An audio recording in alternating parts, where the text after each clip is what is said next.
Bismillahirrahmanirrahim. Assalamualaikum warahmatullahi wabarakatuh. Bismillah, walhamdulillah, wassalatu wassalamu ala rasulillah wa ashabihi al-ahya. Rabbi israh li sadri wa yassir li amri wahlul 'uqdatam min lisani yafqahu qawli. Subhanaka la ilma lana illa ma 'allamtana innaka antal alimul hakim.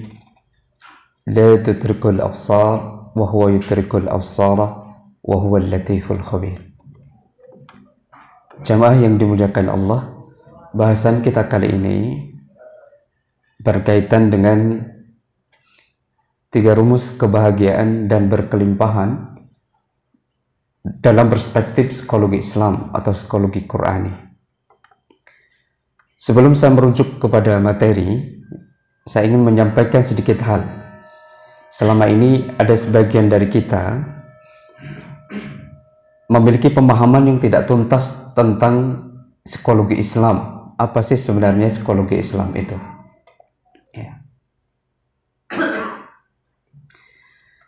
Psikologi Islam itu adalah kajian atau studi tentang Islam yang dilihat dari pendekatan psikologi. Substansi keilmuannya itu berbasis pada Al-Quran dan As-Sunnah dan hasanah keilmuan keislaman yang lain dari para pemikiran para ulama, kemudian dikaji, dianalisis dan diteliti melalui pendekatan psikologis. Ya. Maksud saya, nanti pemahamannya biar lengkap. Apa sih bedanya psikologi dengan tasawuf? Beda sekali. Pendekatan yang digunakan itu dominan deduktif normatif. Apa yang termuat dalam Al-Quran dan As-Sunnah menjadi aksioma psikologis yang mau tidak mau harus diterima, sekalipun belum ditemukan secara empiris berdasarkan analisis ilmiah. Misalnya, ada bahasan-bahasan tentang ruh di dalam Al-Quran. Psikologi barat, psikologi kontemporer tidak bisa itu menganalisis bagaimana itu tentang ruh. Bagaimana keberadaan jin, malaikat, setan, tentang kehidupan dunia, tentang kehidupan alam akhirat, tentang surga dan neraka. Saya kira itu nyata di dalam Al-Quran dan As-Sunnah, dan kita harus mengimani tentang hal itu. Ini doktrin yang luar biasa, tetapi keilmuan barat tidak akan mampu memberikan analisis yang sempurna tentang hal ini, dan bahkan itu tidak disentuh sama sekali. Pengembangan di dalam kajian psikologi Islam didasarkan pada asumsi bahwa Islam itu universal, komprehensif, dan rahmatan lil alamin. Ya. Tidak ada satupun persoalan, termasuk persoalan psikologis, yang luput dari kajian dan ajaran Islam, meski belum menyentuh aspek operasional konkret. Misalnya, kita merujuk pada surah Al-An'am ayat 38 atau An-Nahl ayat 89, disebutkan bahwa Allah menciptakan manusia dan Allah pula yang menciptakan hukum-hukum psikologisnya. Bagaimana psikologi barat atau psikologi kontemporer mampu menceritakan tentang ruh? Tidak bisa. Yang bisa menceritakan ruh dan detail-detailnya itu cuma Al-Quran dan As-Sunnah. Wa yas'alunaka 'anir ruh qul ruhu min amri rabbi wa ma utitum minal ilma illa qalil. Terus kemudian pembahasan tentang fitrah. Kullu mauludin yuladu 'alal fitrah fa abawahu aw yuhawidanihi aw yansiranihi aw yumajjisanihi. Tentang nafs, innan nafsa la amarratu bisu', tentang qalb, tentang akal, tentang dhamir dan sebagainya. Ini murni kajian psikologi Islam yang berbasis dari Al-Quran dan As-Sunnah. Pendekatan psikologi Islam melalui 3 pendekatan. Ada skriptualis atau wahyu, ada mangkuli atau bayani.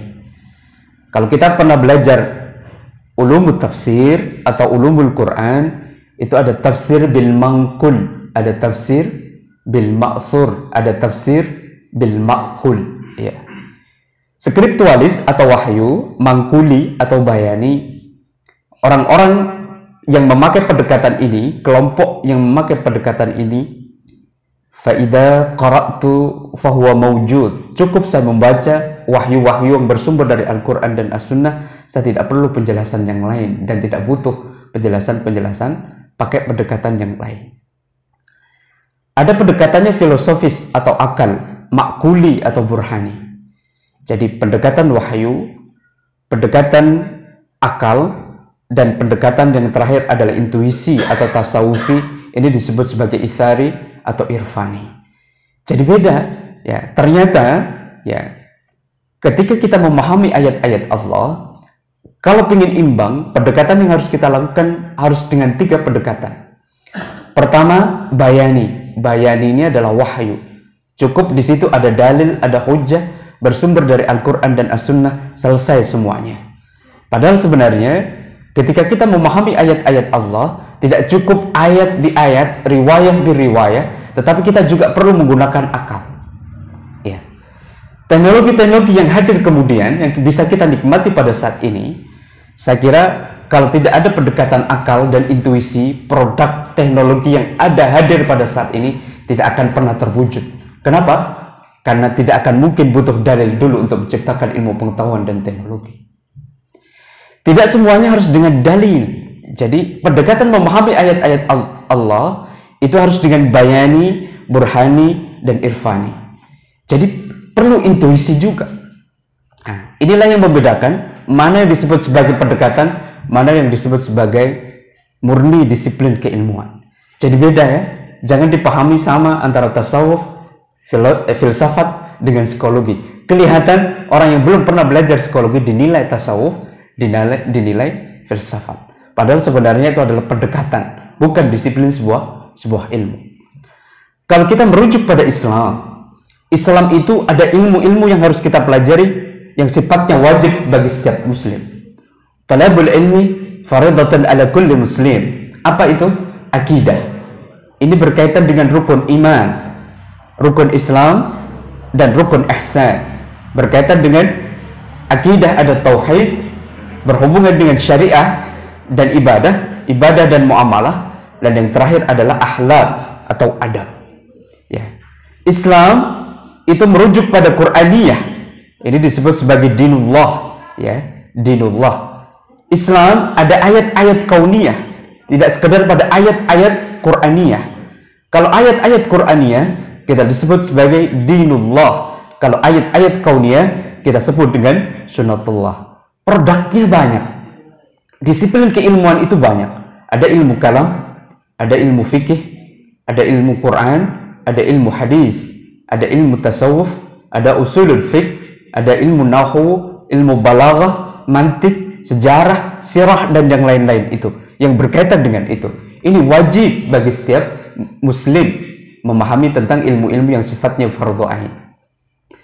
Terus ada ilmu-ilmu yang sifatnya fardhu kifayah. Di dalamnya tadi ada hukum, ada psikologi, ada biologi, ada antropologi, ada sosiologi, dan seterusnya, ekonomi, fisika, kimia, astronomi, seni, dan budaya. Jadi Islam tidak sekedar fikih, ya. Islam itu tidak sekedar fikih. Islam tidak sekedar hukum. Jadi ada banyak disiplin di dalam Islam. Kalau kita ingin memahami Islam ini secara kafah, sempurna, ada banyak disiplin yang harus kita pahami tentang hal itu. Saya kira sampai pada pemahaman ini paham ya. Jadi biar tidak ada pemahaman yang rancu atau fitnah di luar sana, psikologi itu adalah filsafat. Padahal filsafat itu adalah pendekatan akal filsafat.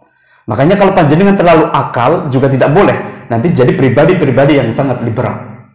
Kalau panjenengan juga pakai pendekatan yang terlalu bayani ensih juga tidak boleh. Nanti pengetahuannya tidak seimbang. Ada banyak pengetahuan yang hadir kemudian tidak berbasis pada dalil, tapi butuh ketajaman akal untuk menemukan sebuah ilmu pengetahuan dan teknologi. Karena itu pemahamannya harus seimbang. Biar psikologi selama ini ketika safari kemana-mana jadi fitnah psikologi ini, seolah-olah psikologi adalah filsafat, seolah-olah psikologi adalah tasawuf. Padahal filsafat dan tasawuf pendekatan untuk memahami ayat-ayat Allah selain bayani, burhani, dan irfani. Ini harus dalam kontrol yang jelas, ada pada pendekatan yang jelas, sehingga seseorang siapapun yang bukan ahlinya tidak berhak untuk berbicara tentang psikologi. Sekarang kita berbicara tentang bagaimana sih 3 rumus kebahagiaan dan keberlimpahan berdasarkan psikologi Islam. Ya. Kita merujuk pada apa yang ditulis oleh World Happiness. World Happiness ini adalah salah satu lembaga yang di situ bertugas kumpulan beberapa pakar kumpul di dalamnya, terus kemudian membahas tentang ada pakar psikologi kebahagiaan, ada pakar kedokteran, ada pakar-pakar yang lain termasuk ekologi, ekonomi dan yang lain-lain kumpul jadi satu. Kemudian mereka membuat sebuah lembaga yang namanya World Happiness. World Happiness ini adalah lembaga yang menilai kebahagiaan sebuah negara. Apa sih 6 ciri negara berdasarkan World Happiness? Pertama, negara yang disebut bahagia itu adalah negara yang di dalamnya masyarakatnya, warganya memiliki kesejahteraan ekonomi termasuk ketersediaan lapangan kerja yang layak. Bagaimana dengan Indonesia? Bagaimana dengan Indonesia? Yang kedua, warganya tidak cuma sehat secara fisik, tetapi juga sehat secara psikis. Bisa saja sehat secara fisik, tetapi kalau bermasalah psikisnya, menjadi dia tidak seimbang dan tidak bahagia. Yang ketiga, warganya diberikan kebebasan untuk menentukan pilihan hidupnya, apapun profesinya. Silakan. Yang berprofesi menjadi YouTuber, silakan. Berprofesi menjadi booster, silakan. Dulu tidak ada itu, profesi itu. Sekarang sudah ada. Sekarang ada profesi baru yang mengoperasikan drone itu. Ya, ada sekarang profesi itu yang dulu tidak ada. Ya. Bahkan sekarang ditemukan sebuah alat sebesar kotak makanan itu. Alat ini mampu mendeteksi penyakit seseorang, diagnosis secara tepat, termasuk obatnya, termasuk tingkat kesembuhannya. Terancam nih profesi dokter. Sudah ditemukan itu alat. Ini alat validitasnya tinggi. Jadi penyakit-penyakit akut ya sudah ditempel begitu saja. Ini sudah pada diri seseorang itu ditemukan penyakitnya. Ya. Terus kemudian derajat penyakitnya ini masuk dalam kategori biasa atau akut atau medium. Ini sudah bisa ditentukan. Termasuk jenis obatnya apa dan seberapa lama tingkat penyembuhannya sudah ditemukan. Makanya hati-hati, dunia ini tidak lagi sekedar disrupsi tapi eksponensial. Perubahannya cepat. Suatu saat profesi yang dulu kita bangga-banggakan, suatu saat profesi itu akan hilang dan tidak berarti sama sekali. Ada jaringan dukungan sosial, ya, yang kuat dan kompetitif. Ya, setiap orang harus punya organisasi, setiap orang harus punya komunitas. Kalau panjenengan tidak punya komunitas, maka akan tertinggal, tidak pernah di-upgrading. Terus kemudian warganya saling memiliki semangat kedermawanan, ya, semangat kedermawanan, tetapi ini dengan perhitungan. Tidak boleh kita sedekah, terus kemudian tidak ada perhitungan. Atau sedekah, ya, selama ini seolah-olah, ya, sedekahnya karena kena hipnosis misalnya. Sampai rumahnya, sampai mobilnya dikasih, terus kemudian suatu saat, tahun kemudian, ya, meminta kembali kepada yang dikasih. Kasus Yusuf Mansur, saya kira, ya, pada saat ini lagi rame, ya, seorang orang semua, ya, cara bersedekahnya, saya kira tidak dengan perhitungan. Semua orang ketika masuk dalam sebuah sistem, masuk dalam ruangan, terus kemudian sudahlah, kalau pengen kaya lebih banyak sudah kasih semua. Ternyata setelah dikasih baru sadar dia, loh, terlalu banyak apa yang saya kasih. Ya, makanya kemudian ya sekarang lagi ramai itu kasus hukumnya. Ya, terlepas wallahu a'lam, kita harus tabayun yang mana yang benar, wallahu a'lam. Harus memiliki semangat kedermawanan, tetapi dengan perhitungan, tidak boleh buta. Ya, orang yang cerdas itu ketika sedekah itu dengan perhitungan, ada enggak sisa untuk keluarga? Ada sisa, ada tidak sisa untuk kelanjutan hidup esok hari, 1 bulan kemudian, 1 tahun kemudian. Ini harus dengan perhitungan. Contoh misalnya yang lagi hangat pada saat ini adalah kasus Gunung Semeru misalnya. Sudah apa yang harus kita kasih ke sana? Sudah ngasih apa kita ke sana? Berapa banyak yang sudah kita kasih? Berapa banyak yang sudah kita kasih? Kita dengan perhitungan apa tidak? Karakter kita, warga Islam, itu mudah tergopoh-gopoh. Sekali ada donasi, di mana-mana donasi, sampai sudah habis, sehingga dimanfaatkan oleh orang di luar Islam. Masa-masa recovery-nya tidak lagi kita perhatikan. Sebenarnya recovery dalam kasus-kasus bencana alam, yang di situ melibatkan kasus traumatik atau psikologis, yang paling penting itu adalah recovery-nya. Sekarang kalau panjenengan ngasih sembako di sana sudah melimpah, bahkan dibuang-buang sekarang. Yang paling penting adalah recovery-nya. 3 bulan kemudian, 4 bulan kemudian, 6 bulan kemudian, apa yang bisa kita lakukan? Bisa enggak? Kita setiap hari ngasih makan, sembako sudah kita kasih. Tetapi masalahnya tidak sekedar fisik, kawan. Masalahnya adalah aspek psikologis. Saya trauma sudah hidup di sini. Kenapa trauma? Takutnya nanti berdos lagi. Kalau berdos lagi, bagaimana untuk mengalami trauma healing, itu menghilangkan trauma itu bagaimana? Itu yang paling penting. Tetapi kita, ketika sudah capek, energinya sudah habis, materinya sudah habis, pergi. Sehingga 3 bulan kemudian, 4 bulan kemudian dimanfaatkan oleh orang-orang di luar Islam.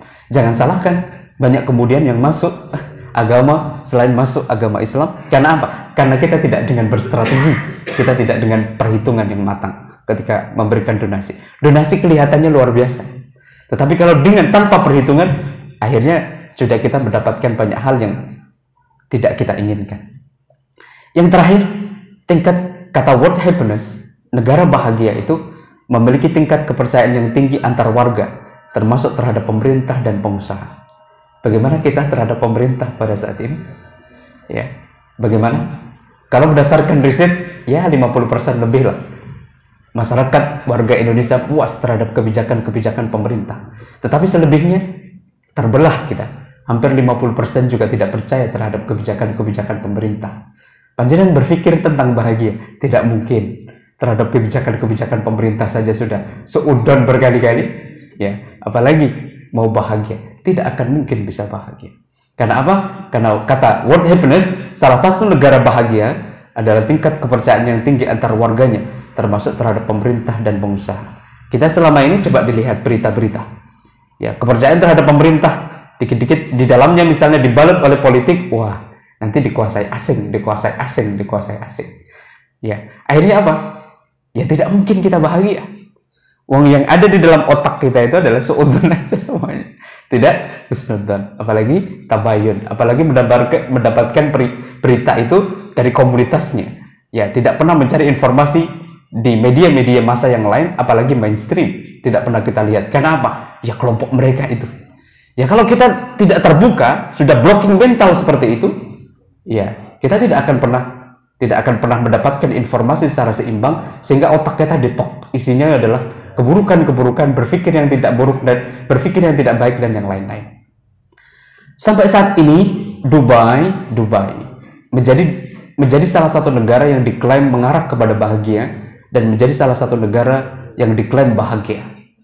Negara-negara bahagia rata-rata di Eropa. Jadi kawasan-kawasan Skandinavia itu adalah negara-negara yang pada saat ini termasuk di dalamnya adalah Finlandia. Ini adalah negara-negara yang bahagia. Dan ingat, mayoritas penduduk dari negara ini bukan Muslim, tetapi Yahudi dan ateis. Tetapi cara berpikirnya adalah cara berpikir Muslim atau Islamis. Kenapa kita yang Islam, yang setiap hari membaca Al-Quran dan merujuk pada riwayat-riwayat Nabi, tidak bahagia? Karena apa? Kita tidak pernah internalisasi. Agama bagi kita adalah ritual, tetapi tidak nilai. Agama bagi kita adalah ritual, tetapi tidak nilai. Makanya tidak pernah kita sampai kepada esensi nilai agama atau substansi agama itu, tetapi kita selama ini tergobok-gobok pada ritual atau tradisi tertentu. Karena itu Dubai, ya, mereka menawarkan konsep yang disebut sebagai ABCD atau ABCD untuk ukuran kebahagiaan bagi warganya. Apa kata Dubai? Kalau negara itu ingin bahagia, ya harus affective happiness. Warganya harus bahagia secara psikologis, termasuk hubungan keluarga dan antar warga. 1. Kasus-kasus pelecehan seksual, kasus-kasus KDRT di Indonesia berdasarkan data Badan Pusat Statistik meningkat belakangan ini. Ya, nggak tahu apakah ini memang didorong karena kondisi pandemi atau COVID dan yang lain-lain. Ya, banyak terus kemudian perceraian di mana-mana. Data yang paling tinggi adalah di Jawa Barat. Tidak tahu apakah kita memang tidak bahagia secara psikologis. Kebahagiaan itu kan dijemput secara pribadi, terus kemudian keluarga kecil, setelah itu warga, masyarakat, bangsa dan negara. Itu kita dapatkan. Ya, jangan-jangan kita ini banyak yang tidak bahagia. Kelihatannya bahagia, tapi pada hakikatnya tidak bahagia. Makanya kemudian banyak yang bercerai, banyak yang kelihatan, Masya Allah, ketika kita kumpul di masjid luar biasa, tetapi ternyata di rumahnya bermasalah dia dengan pasangannya, bermasalah dengan anak-anaknya. Ini banyak yang seperti ini. Sehingga nilai-nilai yang kita lakukan adalah pencitraan saja, tetapi tidak pada nilai yang sebenarnya. Affective happiness. Jadi kita harus bahagia secara psikologis, paling tidak dimulai dari diri sendiri. Rasulullah itu bisa mampu mempengaruhi dunia, dan sampai saat ini validitasnya, kepemimpinannya, leadershipnya luar biasa. Beliau tidak cuma negarawan, beliau juga ahli politik, beliau juga agamawan, beliau juga semuanya kumpul pada diri Rasulullah. Rasulullah itu ternyata matang dirinya sendiri. Ya, dimulai dari dirinya sendiri. Beliau matang, ketika sudah matang keluarganya didakwahi, ketika keluarganya sudah selesai didakwahi tetangganya, ketika tetangganya sudah selesai, masyarakat bangsa dan negara bahkan dunia ikut ajaran-ajaran Rasulullah Sallallahu Alaihi Wasallam. Tetapi harus bermulai dari diri. Jadi kalau belum mampu bermulai dari diri, ini bisa dinilai bermasalah. Jangan pernah menyuruh orang lain kalau diri kita sendiri belum pernah melakukan itu. Jangan menyuruh sehat untuk orang lain kalau diri sendiri belum bisa memiliki tradisi atau gaya hidup sehat. Effective happiness. Yang kedua, kata Dubai, kalau wargamu pengen bahagia, harus basic need happiness. Apa basic need happiness? Kebahagiaan terkait kebutuhan pokok, sandang, pangan, papan, dan keamanan. Bagaimana dengan Indonesia? Bagaimana dengan Indonesia? Lapangan kerja, bagaimana dengan Indonesia? Bagaimana keadilan kebijakan pemerintah terhadap warganya, terhadap basic need happiness ini? Yang kaya semakin kaya, apalagi dalam kondisi pandemi, yang pengambil kebijakan semakin kaya, kelihatannya semakin kaya. Ya, kalau kita lihat dari penampilan dan data-data, kelihatannya semakin kaya. Wallahu a'lam. Kita harus perlu tabayun itu. Basic need happiness. Jadi bagaimana kebutuhan sandang, pangan, papannya, ya, termasuk keamanannya. Bagaimana keamanan di Indonesia? Ya, kasus-kasus ya, terorisme dan yang lain-lain, apakah sudah berkurang? Apakah justru pada saat ini lagi belum bangun dan sedang menuju ke sana? Yang ketiga adalah cognitive happiness. Apa cognitive happiness? Kebahagiaan intelektual, pendidikan, informasi yang serupa. Apa kebahagiaan intelektual? Ketika taklim seperti ini, panjenengan tertekan atau tidak? Ketika panjenengan taklim itu tertekan, berarti tidak bahagia. Ketika berguru kepada seseorang, kelihatannya bahagia, tetapi tidak bahagia. Ini juga perlu harus bermuhasabah. Ketika taklim harus bahagia. Ketika belajar harus bahagia. Ketika di sekolah harus bahagia.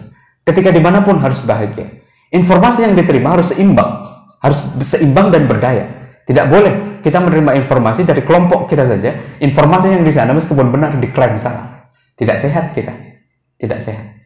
Ya. Yang terakhir adalah deeper happiness. Dan ini yang paling tinggi, kebahagiaan spiritual dan keberagamaan. Yang selama ini dan sampai kapanpun dalam kondisi global pada saat ini, dalam kondisi global, kondisinya seperti apapun, saya kira tidak ada yang mampu mengalahkan deeper happiness, kebahagiaan yang berbasis pada nilai-nilai spiritual dan keberagamaan. Apakah kita sudah bahagia untuk nilai-nilai spiritual kita? Ini yang harus kita muhasabah. Selama ini berdasarkan fakta ya dan data untuk karakter keindonesiaan, kita ini selama ini menghabiskan banyak energi, ya, waktu, uang, pikiran, emosi untuk sekedar berebut kekuasaan. Ya, sebentar lagi, berapa tahun lagi, rame nanti itu pasti. Ya, berebut kekuasaan, saling melecehkan dan menebar hoax dalam urusan sara, suku, agama, ras, antar golongan dan politik. Coba dilihat di FB kita, isinya antar kelompok yang satu dengan yang lain. Wah, kamu kadrun. Yang satu lagi tak tahu apa istilahnya. Karena saya tidak pernah ngikuti. Karena detox, ya, detox. Saya khawatir nanti saya tidak sehat kalau mengikuti itu. Karena apa? Karena isinya tidak ada yang benar. Karena apa? Apa yang ada di sekitar kita, kalau kita terus-menerus itu kita lakukan, itu akan menjadi kita. Paham ya?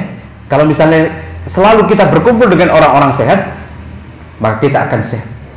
Berkumpul dengan orang-orang bijak, maka kita nanti akan menjadi bijak. Berkumpul dengan orang-orang tendensius, ya para karakter kita adalah tendensius. Makanya diri kita itu, ya di dalam psikologi itu ada namanya sisioknomi. Sisioknomi itu adalah kalau dalam bahasa agama, al-zahir tadullu batin. Al-zahir tadullu batin. Sesuatu yang ada di luar, nampak dari wajahnya itu kelihatan batinnya bagaimana. Makanya ada ya, kita itu ketemu orang, wah dari wajahnya, dari muka sampai bawah, tegang gitu. Apa isinya? Jangan-jangan informasi knowledge yang diterima juga tegang-tegang terus. Ya sesekali piknik lah. sesekali piknik, biar kita ini bahagia. Jadi harus punya keseimbangan. Ya, jangan isinya tegang saja. Terus isi informasi yang diterima, kalau informasi di situ mengarah kepada mengkritik pemerintah, seneng bacanya. Tetapi terhadap prestasi-prestasi pemerintah nggak mau dibaca, makanya isinya negatif semua. Dan itu terbawa ke dalam diri seseorang dan karakter seseorang. Ya. Terus kemudian kita teruskan, apa sih 3 rumus kebahagiaan dan berkelimpahan itu berdasarkan Al-Quran dan As-Sunnah dalam kacamata psikologi Islam. Yang pertama, harus positive thinking atau mindsetnya harus selalu positif. Dalam bahasa agama disebut sebagai fikrus salim. Makanya Allah mengatakan, ana intadhanni abdi wa ana qaribu min hablin warid. Saya bersama sangkaan hambaku. Kalau dia menyangka baik, maka kemudian akan menjadi baik. Kalau itu terus-menerus dilakukan. Tetapi kalau dia berpikir yang tidak baik, maka kemudian yang menyeliputi dia, energi di sekitar dia juga ketidakbaikan. Jadi yang pertama harus positive thinking. Jadi kita harus berpikir selamat atau fikrus salim. Bagaimana memandang diri sendiri positif, memandang orang lain positif, memandang dunia ini juga positif. Maka kemudian yang hadir dalam diri kita adalah positif. Kalau kita merujuk, misalnya salah satu pendekatan fisika kuantum, kalau kita pernah belajar fisika kuantum, ternyata benda yang ada di sekitar kita, benda-benda yang nampak ini pada hakikatnya adalah kumpulan dari molekul. Ya, molekul itu adalah kumpulan dari atom. Atom itu adalah kumpulan dari partikel. Partikel itu adalah kumpulan dari kuanta. Kuanta itu adalah kumpulan dari energi atau vibrasi. Energi dan vibrasi itu bersumber dari yang zat yang maha sumber energi. Dan ternyata kehidupan ini, sesuatu yang nampak ini pada dasarnya tidak ada. Kalau kita lihat pakai mikroskop, kita lihat, dan ternyata ini tidak lagi padat, tapi ada lubang-lubang, ada rongga di dalamnya. Kenapa? Kalau kita pernah belajar fisika, ternyata kalau kita lihat dengan mikroskop itu, mikroskop yang paling canggih, mikroskop ya yang paling canggih itu, ternyata itu bukan kumpulan-kumpulan, bukan benda padat, tapi kumpulan-kumpulan. Dan ternyata kumpulan-kumpulan itu, energi dan vibrasi dalam diri seseorang itu berbasis pada pikirannya dan perasaannya. Makanya kalau kita merujuk pada beberapa pendekatan oleh para pakar atau motivator, bahwa nasib itu adalah kumpulan dari karakter. Karakter itu adalah kumpulan dari kebiasaan. Kebiasaan itu adalah kumpulan dari tindakan. Tindakan itu adalah kumpulan dari pikiran. Pikiran itu adalah kumpulan dari spiritual. Pikiran itu adalah kumpulan dari perasaan seseorang, dan perasaan seseorang itu adalah digerakkan oleh spiritual. Siapa zat yang maha spiritual? Allah Subhanahu wa ta'ala. Jadi ternyata yang sangat berpengaruh terhadap nasib seseorang itu adalah pikiran dan perasaannya. Makanya kita tidak boleh bersuudzon, tidak boleh. Kenapa bersuudzon tidak boleh? Nanti menghantam diri kita sendiri, ya, menghantam diri kita sendiri. Makanya itu disebut sebagai positive feeling. Positive feeling atau husnuzon, husnudzon. Tidak boleh kita bersuudzon. Di dalam Al-Quran sudah jelas, inna ba'dadhanni ismun. Sesungguhnya sebagian dari sangka, prasangka itu adalah dosa. Wala tanabaju bil alqab. Selama ini kita sudah menjadi biasa, ya, mengklaim bahwa kelompoknya yang paling bagus, kelompok orang lain atau kelompok yang lain menjadi salah, dan dikritik habis-habisan. Kelemahan kita tidak mau mengkritik ke dalam, tetapi kita sangat cerdas dan pintar ketika mengkritik keluar. Ya, ini yang sebenarnya. Makanya harus positive feeling, ya, harus husnudzon. Apa yang perlu dilakukan? Mindfulness. Jadi mindfulness ini kita dalam melakukan segala bentuk macam ibadah, apapun bentuk ibadahnya, harus khusyuk atau lillah karena Allah.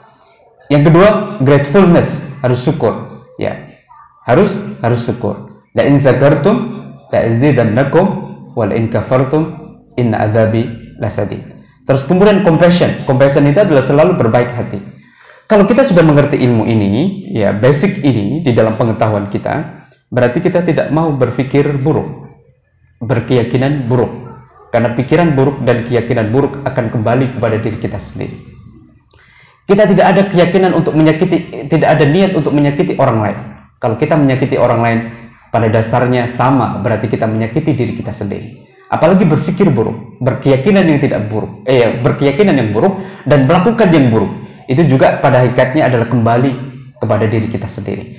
Kalau setiap muslim tahu tentang ilmu ini, dan ini benar-benar ilmiah dan berbasis pada ilmu fisika kuantum berdasarkan pendekatan modern, pada dasarnya ternyata berpikir buruk itu tidak boleh, berkeyakinan buruk itu tidak boleh, apalagi melakukan yang buruk itu juga pasti tidak boleh, karena kembali kepada diri kita sendiri.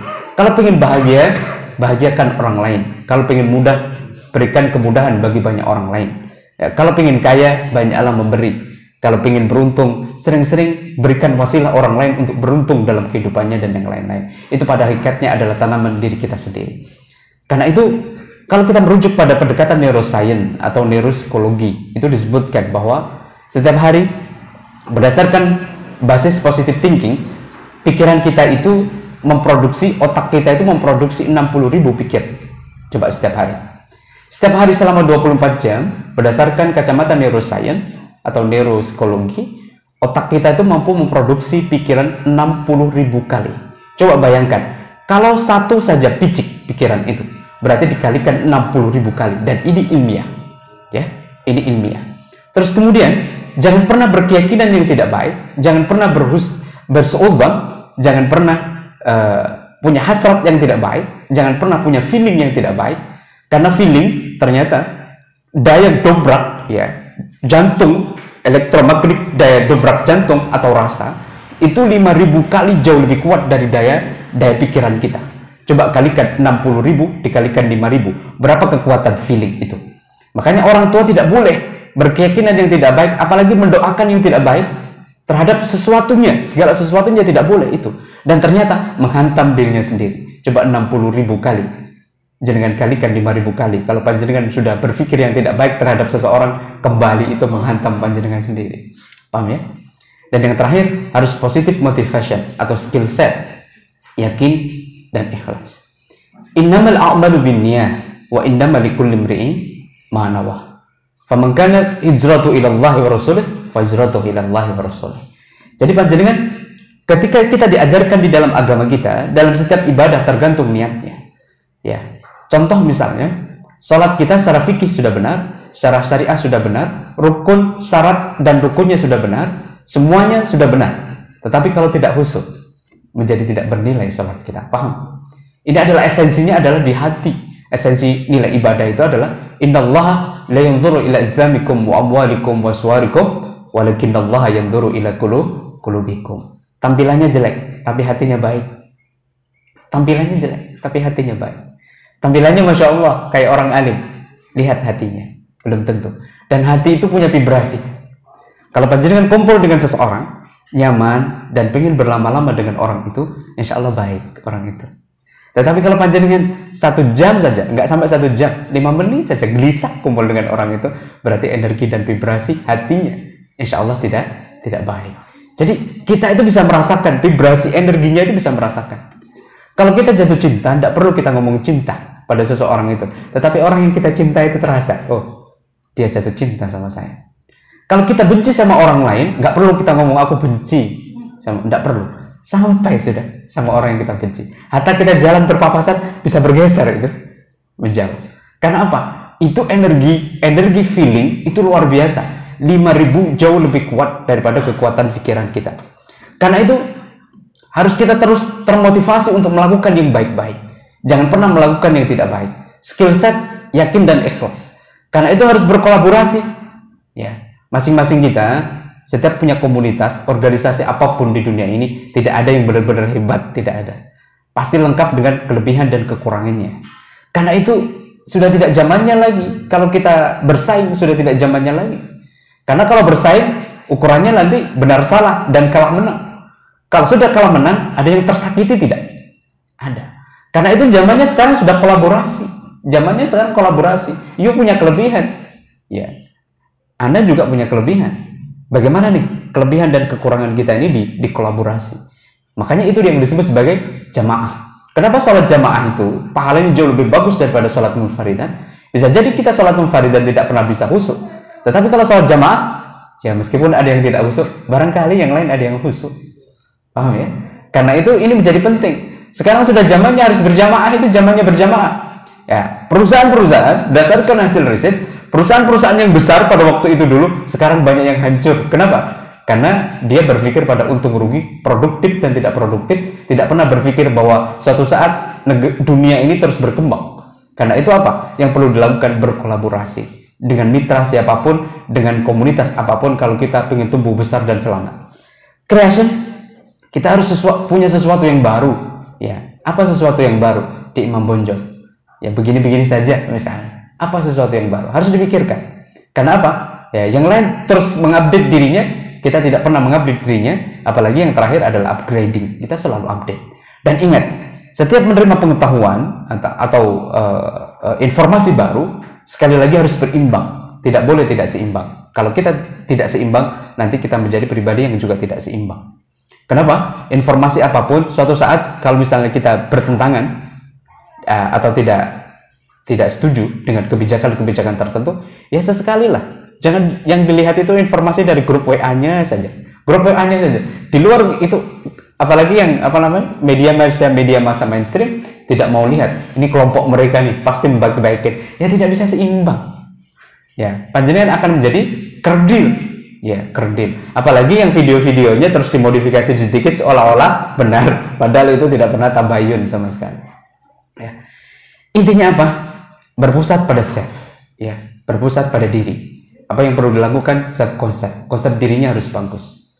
Ya, cara berpikirnya harus selamat, harus selalu dijiwai oleh semangat berpikir baik, berkeyakinan baik, dan melakukan yang baik. Karena itu, man amila salihan fali nafsih, wa man asa'a fa 'alaiha. Barang siapa yang melakukan kebaikan, maka kebaikan itu kata Allah untuk dirimu sendiri, bukan untuk saya. Kalau kamu melakukan keburukan, ya sudah, hadiahnya nanti kamu akan memanen itu suatu saat. Keburukan itu. Jadi semuanya kembali kepada diri. Jadi self concept, ya. Konsep dirinya harus bagus. Yang kedua, setelah self concept, itu adalah self image. Citra dirinya harus bagus. Tadi dipaksakan bagaimanapun, perasaan itu muncul keluar, energinya ada. Ya. Dipaksakan bagaimanapun, citra diri itu muncul. Jadi orang-orang yang baik dan kelihatan baik itu bisa dirasakan.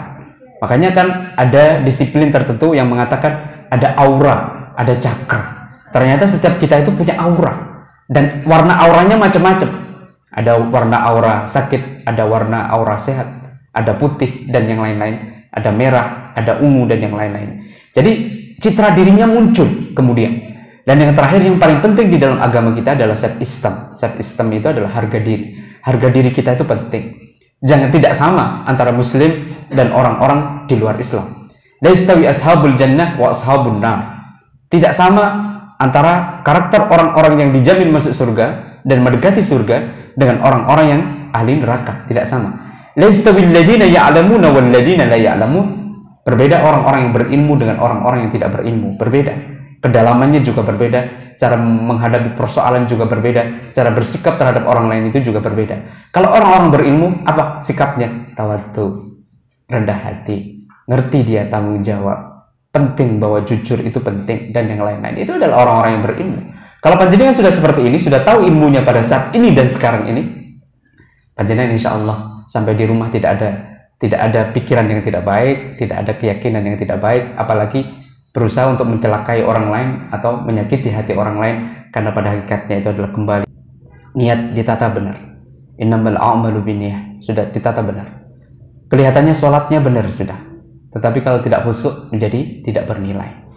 Jangan-jangan dia ingin melakukan sesuatu, ingin berkomunitas karena si A, karena si B, atau dia ingin melakukan aktivitas atau beramaliyah karena ingin dipuji oleh orang lain. Hati-hati, menjadi tidak berguna itu.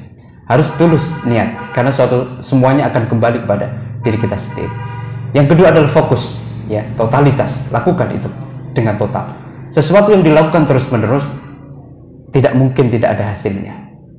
Perjalanan 1000 mil atau 1 mil diawali dari 1 langkah pertama. Insya Allah akan sampai, ya.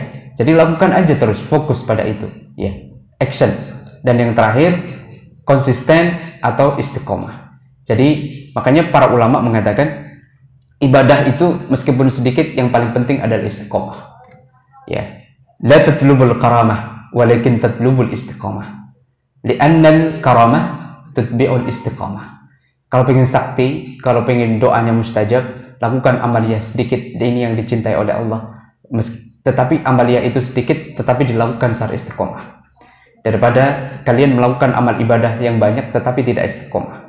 Kalau ingin doanya mustajab, lakukan amalia itu terus menerus, konsisten tetapi istiqomah, meskipun cuman zikir sekali atau 2 kali tetapi dengan rasa, itu jauh lebih baik daripada zikir berjuta-juta kali tetapi tidak ingat atau lupa. Ya, banyak di antara kita yang lupa, tidak ingat. Banyak di antara kita yang membaca zikir tetapi tidak berzikir.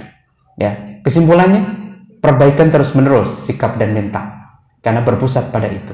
Jadi lagi-lagi agama kita mengajarkan jangan pernah berpikir yang tidak baik, jangan pernah berkeyakinan yang tidak baik, jangan pernah bermotivasi untuk melakukan yang tidak baik, karena pada hakikatnya itu adalah produknya nanti akan kita nikmati sendiri.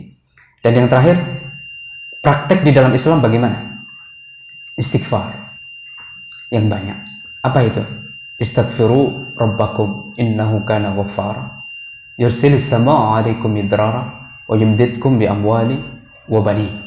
Jadi kita itu banyak dosa dan maksiat. Ya. Ada banyak hal yang menjadikan tidak nyaman dalam diri kita karena kepalsuan dan dosa dan maksiat. Karena itu kata Al-Quran, istaghfiru rabbakum, perbanyaklah beristighfar. Innahu kana ghaffara yursilis samaa 'alaikum midrara wa yumdidkum bi amwali wa bani. Allah akan mengkayakan, Allah akan membahagiakan, Allah akan menitipkan keturunan yang saleh dan salehah. Karena itu perbanyak istighfar. Yang kedua adalah sholat. Jangan tinggalkan sholat dan sempurnakan sholat. Wa'mur ahlaka bis sholat wastabir 'alaiha la nas'aluka rizqan wa nahnu narzuquka. Pengen kaya, pengen bahagia, pengen melimpah, jangan tinggalkan sholat, terutama sholat 5 waktu. Kita jangan bangga melakukan amal ibadah sunnah selama yang wajib tidak sempurna. Rasulullah lebih mencintai umatnya atau sahabatnya yang melakukan ibadah wajib sempurna daripada bercitra diri untuk melakukan ibadah sunnah. Tetapi ibadah wajib ini terlihat tidak keren. Tapi coba orang dermawan di situ ngasih yang berlebihan, kelihatannya keren. Padahal itu banyak riaknya, dan potensi riaknya tinggi. Dia ahlu qiyamul lail, tahajud tidak pernah ditinggal, sampai dibicarakan kemana-mana. Saya itu loh kalau tidak salat tahajud tidak nyaman rasanya. Ini terlihat keren ibadah sunnah itu, tetapi ternyata kalau wajibnya belum sempurna, ini menjadi bermasalah. Kenapa wajib itu tidak keren? Karena sudah mulai kecil kita lakukan. Tetapi Allah membenci hambanya yang melakukan ibadah sunnah tapi wajibnya tidak disempurnakan. Ada banyak di antara kita itu yang ketika sedekah luar biasa tapi sholat jamaah tidak pernah. Ya. Ada di antara kita itu yang masya Allah ketika masuk dalam komunitas, mohon maaf lahir batin, tahlilnya masya Allah tapi sholat 5 waktu nggak dikerjakan. Ini kan bermasalah ini. Ya. Karena itu perlu dilakukan, jangan melakukan ibadah-ibadah sunnah. Contoh misalnya ada salah satu penyakit hipertensi, ya, berdasarkan riset dalam psikologi Islam, salah satu penyebab secara spiritual hipertensi termasuk di dalamnya stroke, ya, sebagian dari penyebab stroke dan hipertensi itu adalah mereka lebih mencintai ibadah sunnah daripada menyempurnakan ibadah wajib. Salah satu penyebabnya. Ya. Yang ketiga, kalau ingin bahagia dan melimpah, sedekah, banyaklah memberi. Wanfaqtu min shay'in fahuwa yukhlifu wa huwa khairur raziqin. Standar di Islam itu jelas loh, nggak bertele-tele. Sedekah. Ya. Khairukum at'amu ta'am wa raddas salam. Hari ini ada makanan enggak? Khairukum at'amu ta'am wa raddas salam. Sebagus-bagus kamu adalah orang yang senang ngasih makan dan saling mengucapkan salam antara sama muslim yang satu dengan muslim yang lain. Kalau pengen kaya, kata Nabi, banyaklah memberi. Kalau tidak pengen kekurangan duit, sering-sering ngasih duit, karena kembali kepada diri kita sendiri. Kalau tidak pernah kekurangan makan, ya sering-sering ngasih makan. Kalau pengen bahagia, ya bahagiakan orang lain. Dan yang terakhir, di dalam agama kita diajarkan haji dan umrah. Tabi'u bainal haji wal umrah li'annahuma yanqiyanil fakri wal dhunub. Fakri wal dhunub. Ya, kalau punya rezeki lebih, umrahlah. Karena umrah itu selain menghapus dosa, mengkayakan dan menjauhkan seseorang dari melarat. Jangan salahkan itu. Ada orang-orang kaya yang punya praktek seperti itu. Bisnis lagi sepi nih. Umrah ya, Pak, umrah. Bisnis lagi sepi. Setelah pulang, ya bisnisnya banyak lagi. Tapi tatanya innamal a'malu binniyat. Kalau niatnya pengen dapat dunia, dikasih oleh Allah dapat dunia itu.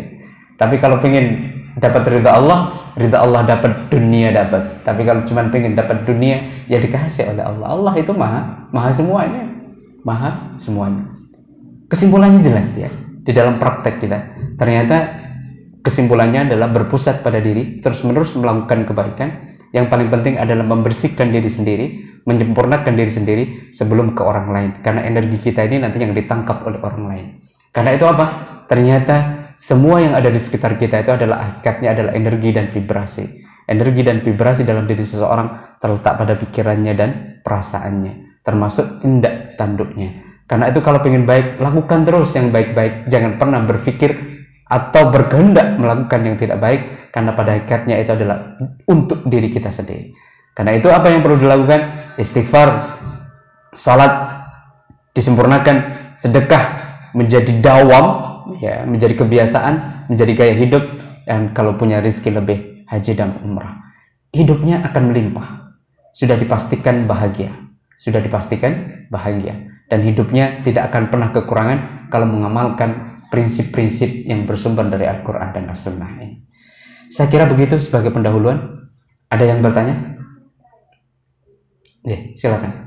Berkaitan dengan kebahagiaan, saya melihat di masyarakat ini banyak kebahagiaan yang bertumbuh pada pendapat orang lain.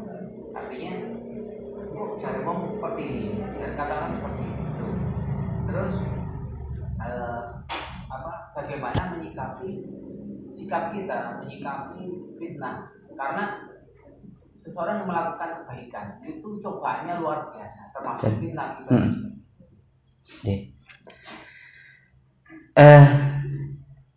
Ada banyak tulisan dan beberapa teman mengatakan hidup itu mudah kok, yang ruwet itu pikiranmu yang ruwet. Hidup itu murah kok, yang mahal itu gengsimu itu yang mahal. Paham ya? Selama ini kita hidup di sana, kita itu hidup di sana, hidup di kepalsuan kita. Coba mindsetnya dibentuk. Apakah kaya itu harus punya mobil?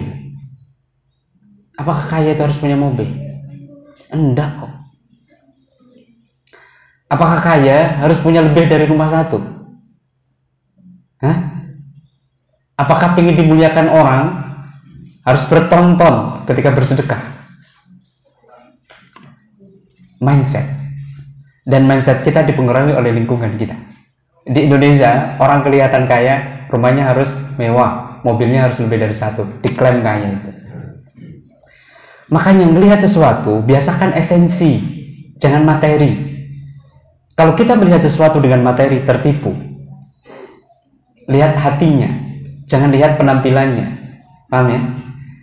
Lihat kebahagiaannya, jangan dilihat materinya, tertipu panjenengan. Kelihatannya kok bahagia sih? Nggak ngerti hutangnya banyak. Nggak ngerti hutangnya banyak. Karena apa? Biasakan kita itu adalah esensi melihat sesuatu, tidak materi. Kalau kita melihat instrumen atau melihat luar, maka kita tidak akan pernah bisa menjadi diri kita sendiri. Karena apa? Mindset kita terpengaruh oleh lingkungan kita. Ya, untuk menjadi pintar, itu kan seseorang ada korelasi positif enggak? Kesuksesan seseorang dengan pendidikan tinggi, ada korelasi positif tidak? Saya tanya, ada korelasi positif tidak kesuksesan dan kebahagiaan seseorang dengan pendidikan tinggi atau jabatan tinggi? Tidak ada. Kita perhatikan fakta dunia. Orang-orang yang bisa mempengaruhi dunia, nggak usah jauh-jauh, kita mengenal Nabi kita. Nabi kita itu apa? Ummi. Pernah nggak Nabi kuliah? Tidak pernah kuliah, tetapi yang datang dari Nabi wahyu. Oke lah, itu kan Nabi, Ustaz. Ya, beda kita dengan Nabi. Ya, kita kan orang biasa. Apa bedanya kita? Mindset kita ini yang selama ini menjadikan ruwet, gitu. Makanya kemana-mana harus dihargai orang lain, harus bermobil kita, harus punya gengsi, ya kan? Padahal hidup itu kan pakai motor bisa hidup aja dengan, nggak perlu pakai mobil. Sehingga apa? Berbagai cara dilakukan. Mohon maaf lahir batin. Mohon maaf lahir batin. Berbagai cara dilakukan. Yang penting kelihatan wah. Sing mahal itu gengsi. Sing mahal itu gengsi. Ternyata hidup itu sederhana, simpel. Dan orang-orang yang mampu merubah dunia adalah orang-orang yang gagal di pendidikan tapi memiliki sikap dan mental yang bagus.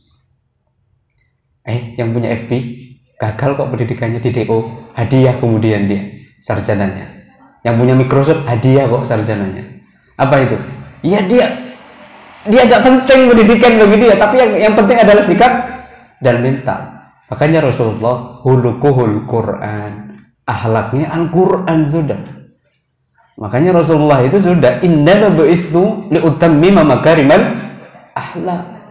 Ya, ini yang kadang kita lupa, pinter-pinteran di mana-mana, tapi akhlaknya tidak pernah ditata. Kalau ada orang pinter masih suka mengkritik atau menyalahkan yang lain, belum pinter dia. Belum pintar. Apa yang dia katakan? Insya Allah saya belum sampai kepada pengetahuan tentang hal itu. Tidak menyalahkan, salah. Apalagi rujukannya cuma Islam. Ya, panjenengan kalau belajar fikih, berapa pendapat itu madhab, berapa pendapat itu ulama. Gurunya beda, ustadznya beda, pasti pendapatnya beda. Sudah. Paham ya? Jadi kalau gitu, apa yang menjadikan ruwet? Pikirannya yang menjadikan ruwet. Mindsetnya nggak benar-benar jelas. Bagaimana cara menjaganya? Panjenengan harus benar-benar menjadi pribadi yang independen, tidak tendensius. Kalau independen bagaimana? Ya sudah, komunitas saya punya informasi tentang ini begini, tapi panjenengan harus cek ke samping. Ya, cek ke samping. Bagaimana sebelah? Nah, nanti tabayun. Sebenarnya cara tabayun itu tidak harus mendatangi orang yang ngomong. Coba sekarang, ya begini saja sudah. Kemarin kan ada kasus 212 tuh. Kapan hari? Coba jenengan lihat berita di Metro TV. Buruk sudah isinya. Kalau jenengan melihat berita di TV One, bagus tuh. Sebagai penyeimbang kebijakan-kebijakan pemerintah. Satu hari, satu berita diberitakan beda. Satu hari ya, 1 jam saja diberitakan beda. Tergantung siapa yang bawa beritanya. Apakah Jawa Post, apa Media Indonesia yang bawa? Apakah Kompas dia yang memberitakan? Angle-nya beda-beda. Apalagi riwayat dari Rasulullah sampai kepada kita ribuan tahun, mungkin tidak dipolitisir itu riwayat, dijadikan kepentingan untuk politik, mungkin kan? Wong berita hari ini saja sama diberitakan beda kok angle-nya. Kita harus bijak. Makanya panjenengan harus bijak ketika membaca berita informasi itu. Jangan dari kelompoknya saja. Kalau beritanya memperbaiki kelompoknya, sebenarnya luar biasa. Tapi kalau menyalahkan, waduh, nggak dibaca sama sekali, ditaruh. Bijak enggak ini? Tidak bijak. Makanya panjenengan jadi seimbang enggak? Enggak kira seimbang, panjenengan pincang. Pincang lahir, batinnya pincang. Paham ya? Ya, hidup itu murah, yang mahal gengsimu yang mahal. Ya, ada yang lain? Saya kira jelas ya. Jadi saya kira jelas kesimpulan kita hari ini, ayolah jaga hati, jaga pikiran, jaga sikap. Karena semuanya akan kembali pada diri kita sendiri. Sudah tidak ada waktunya kita untuk berpikir yang tidak baik, berkeyakinan yang tidak baik, dan melakukan yang tidak baik. Ingat, semuanya adalah kembali pada diri kita sendiri.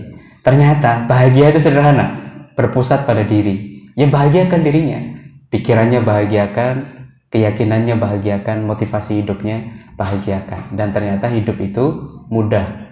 Yang susah adalah ya pikiran. Hidup itu murah, yang mahal adalah gengsimu. Tetapi ternyata selama ini kita lebih senang memfasilitasi gengsi daripada memfasilitasi kebahagiaan. Terbalik itu.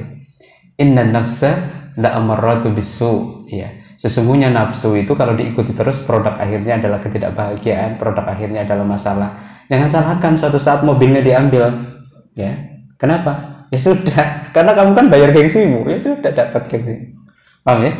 Saya kira ini mudah-mudahan taklim kali ini menjadikan wasilah kita jauh lebih tawadhu, menjadi pribadi yang benar-benar muhsin, menjadi pribadi yang benar-benar baik lahir dan batin. Ayo kita bahagia, ayo kita melimpah dengan cara kita sendiri, tidak perlu pakai cara-cara orang lain. Tidak harus sama kita dengan orang lain. Sukses kita itu beda kok, meskipun pekerjaannya sama.